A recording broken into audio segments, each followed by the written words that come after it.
सारे सपने लेकर आई थी ससुराल में, ये घर मेरा है, मैं यहाँ रानी बनकर रहूंगी। पति मेरा है, मुझसे प्रेम करता है, मेरे बुढ़ापे में, मेरी बीमारी में केवल कोई साथ देगा तो वो यही इंसान है। मुझसे प्रेम करता है, मेरी हर बात मानता है, मेरे आगे पीछे घूमता है, और अब मैं ही हूँ जो राज करूंगी इस व्यक्ति पर। ऐसे सपने लेकर इस घर में आई थी और जी भी रही थी इस जीवन को। परंतु समय बीतता गया और ये रिश्ता खराब होता चला गया। कभी बहस हुई तो कभी झगड़े हुए, और कभी यूं ही आकर्षण कम हुआ कि पति धीरे धीरे तुमसे दूर जाने लगा। कभी कभी पत्नी बहुत खूबसूरत होती है, बहुत गुणों से भरी होती है, बहुत मृदुभाषी होती है और बहुत काम करती है, बहुत मान सम्मान देती है। मतलब मेरा कहने का मतलब ये है कि कहीं से भी पत्नी में कोई नोक नहीं निकाली जा सकती, और ऐसी अवस्था में भी पति चिढ़ा चिढ़ा सा रहता है, रूठा रूठा सा रहता है, बात नहीं करता है, कमियां निकालता है, तुम्हें बात बात पर मायके पहुंचा देता है और लेने नहीं जाता। वर्ष दर वर्ष बीत रहे हैं, समय वो जो गोल्डन टाइम है वो बीत रहा है। पार्टनर के साथ रहना चाहती हो, उससे प्रेम करना चाहती हो, परंतु वो अलग थलग रहता है। यानी एक बात तो है कि ग्रहों की चाल नहीं बैठ पा रही है, तुम दोनों के गुण नहीं मिल पा रहे हैं। कुंडली में कुछ ऐसे ग्रह है जो तुमको उससे नहीं जोड़ रहे हैं, उसको तुमसे नहीं जोड़ रहे हैं। फिर क्या करोगी? पति बदल लोगी, ससुराल का त्याग कर दोगी, दूसरी शादी कर लोगी, या अपने माथे पर हाथ रखकर केवल जीवन भर रोगी?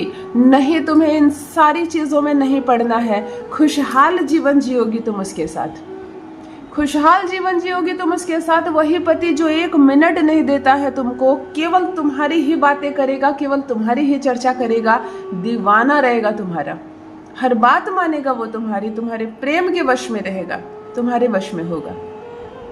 कभी कभी ससुराल में कोई ऐसा पक्ष होता है जो धीरे धीरे तुम्हारे प्रति उसके कान में गलत बातें डाल रहा है, और इसका प्रभाव यह होता है कि यह रिश्ता खराब हो जाता है। ऐसे भी बहुत मामले हैं कि केवल अन्य तीसरे पक्ष की वजह से तुम दोनों का रिश्ता संवरते संवरते बिगड़ गया।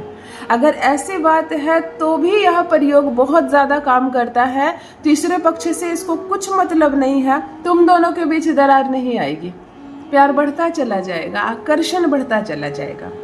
कुछ लड़कियां मुझे ये बोलती है कि मुझे कोई ऐसा प्रयोग बताइए जिससे बाहर ना जाना पड़े, कुछ खरीद कर ना लाना पड़े, एक नींबू तक नहीं खरीद सकते क्योंकि ससुराल है, कहाँ जाऊंगी नींबू खरीदने, सबको जवाब देना पड़ेगा। इसीलिए आज जो प्रयोग बताने जा रही हूँ, महज अपने दिल पर हाथ रख कर एक शब्द बोल देने मात्र से आपका पति आपका गुलाम बन जाएगा। कभी कभी आपका खुद का बेटा आपकी बात नहीं मानता और बुरी तरह से आपसे हाथ से निकलता चला जा रहा है, अर्थात ये सम्मोहन वशीकरण है। जिसका भी नाम लेकर आप ये प्रयोग करोगे वो आपकी बात मानने लगेगा।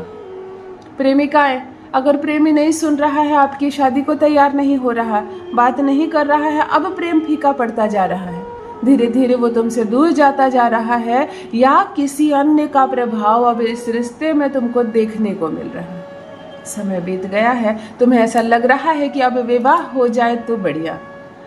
अगर तुम दोनों का विवाह नहीं हुआ है और बहुत इंटेंशन आपकी क्लियर है, आप बहुत प्रेम करती हो किसी से और उसी से विवाह करना चाहती हो, आप चाहती हो कि वो आए और सम्मान पूर्वक आपको अपने ससुराल लेकर जाए, अर्थात आपके भीतर इतना आकर्षण बढ़ जाए कि वो सिर्फ और सिर्फ आपसे ही प्रेम करे, तब उसका नाम लेकर करे एक अद्भुत चमत्कारिक सम्मोहन वशीकरण।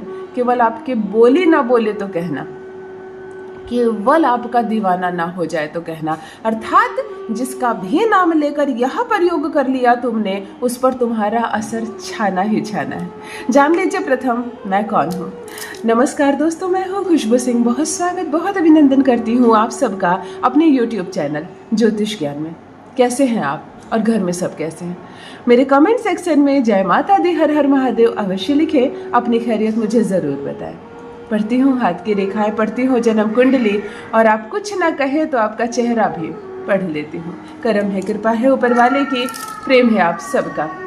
जुड़िए ज्योतिष ज्ञान चैनल से। जो भी नए भाई बहन चैनल पर पहली बार आए हो, मेरी वीडियो को पहली बार देख रहे हो, मुझसे प्रथम बार मिल रहे हो, चैनल से जुड़िए, सब्सक्राइब कीजिए, मेरे परिवार का हिस्सा बनिए। यकीन मानिए किसी भी कीमत पर रिश्ता नहीं टूटेगा, तलाक नहीं होगा, कितना भी मामला बिगड़ गया हो। अब आपका पति तलाक की बात कर रहा हो, पेपर तक बनवा रहा हो, या कई अन्य लोग लग गए हैं कि ये रिश्ता अब तोड़ कर रहेंगे, होता है ना, आप लोगों की खुशी बहुतों से नहीं देखी जाती।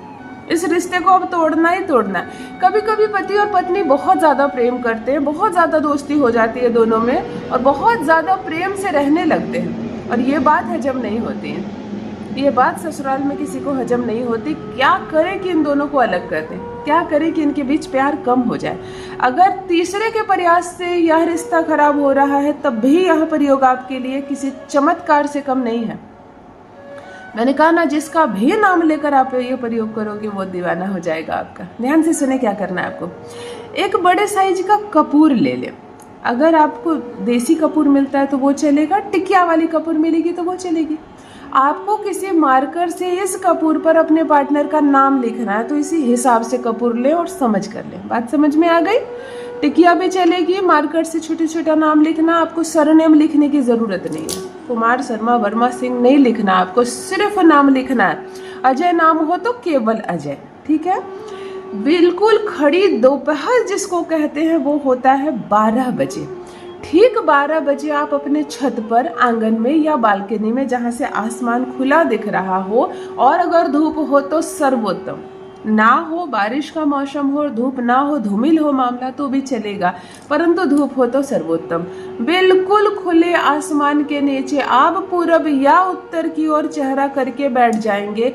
किसी सामग्री की आवश्यकता नहीं, सिर्फ एक कपूर चाहिए। पूजा रूम से उठा लेना, पार्टनर का नाम मार्कर से लिख देना। काला मार्कर छोड़कर ब्लू, रेड, ग्रीन किसी से भी लिख सकती हो। दाहिने हाथ की मुट्ठी में कपूर को बंद कर लेना। प्रथम अपने पति की और पार्टनर की अनुभूति करना। प्रेमी के नाम पर कर रही हो तो प्रेमी की अनुभूति करना, उसको देखने का प्रयास करना। जब वह दिखाई देने लगे, बिल्कुल तुम टच हो जाओ उससे, ऐसा लगे जैसे मैं जो बोल रही हूँ वह भी सुन रहा है। ओम विष्णुआय पति, यानी नाम जहां पर है, वश्यम कुरु कुरु नमः। इजी सा मंत्र है ना। इस मंत्र को 108 बार बोलना और अपने सामने इस कपूर को वही जमीन पर रखकर जला देना। जिस पर तुमने नाम लिखा है अपने सामने वही जमीन पर रखकर जला देना। धूप हो कड़ी तो बहुत बेहतर, जब तक कपूर जले उठना मत, आसन छोड़ना मत। एक आसन बिछाकर बैठना। आसन पर भी काला कपड़ा नहीं, तुम्हारे शरीर पर भी काला कपड़ा ना हो। शनिवार और मंगलवार को छोड़कर अन्य किसी भी दिन ये प्रयोग करो और केवल एक बार करो। केवल एक बार करो। सम्मोहन ऐसा बढ़ेगा, आकर्षण ऐसा बढ़ेगा, हैरान रह जाओगी। वही पति जिसके पास 1 मिनट नहीं है, वही पति दीवाना ना हो जाए आपका तो कहना, वही प्रेमी दीवाना ना हो जाए आपको तो कहना। ये रिश्ता संवर जाएगा, ये रिश्ता सुधर जाएगा। अवश्य करें, अपना अनुभव मेरे साथ भी अवश्य साझा करें। बहुत बहुत धन्यवाद।